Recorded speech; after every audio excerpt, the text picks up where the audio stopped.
நேற்று இப்படி பிரம்மாண்ட தலைவா விளம்பரத்துடன் தோன்றிய திரையரங்கங்கள் இன்று வெறிச்சோடி போய் இருந்தன.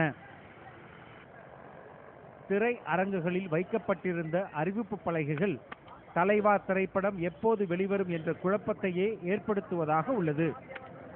காலிலேருந்து நேற்று 3 மணிலேருந்து வெயிட் பண்ணுங்கிறோம்.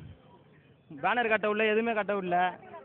கட் அவுட் எல்லாத்தையும் நிறுத்திட்டாங்க. விஜய் ஆஃபீஸாண்ட போனால் எதுவுமே இல்லை. படம் ரிலீஸ் ஆகும்னு நீங்கள் நினச்சிட்டு இருக்கோம். நான் ஏமாந்து போயிட்டு இருக்கோம். ஒவ்வொரு படத்துக்கும் பிரச்சனை வந்துகிட்டே இருக்கு.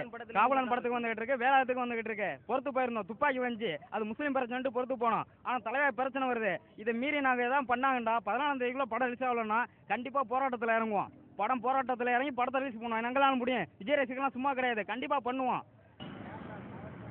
ரசிகர்களை விட திரையரங்குகளில் காவல்துறையினரே அதிகம் காணப்பட்ட போதும் திரைப்படம் திரைக்கு வராமல் போனதற்கு காவல்துறையினர் பொறுப்பல்ல என்றும், பாதுகாப்பு காரணங்களுக்காக காவல்துறையினர் தான் திரைப்படம் வெளியிடுவதை தள்ளி வைக்க கூறியுள்ளனர் என்றும் செய்திகள் வெளியாகி உள்ளது உண்மைக்கு முற்றிலும் எதிரானது என்று தமிழக காவல்துறை தலைவர் அறிக்கை வெளியிட்டுள்ளார்.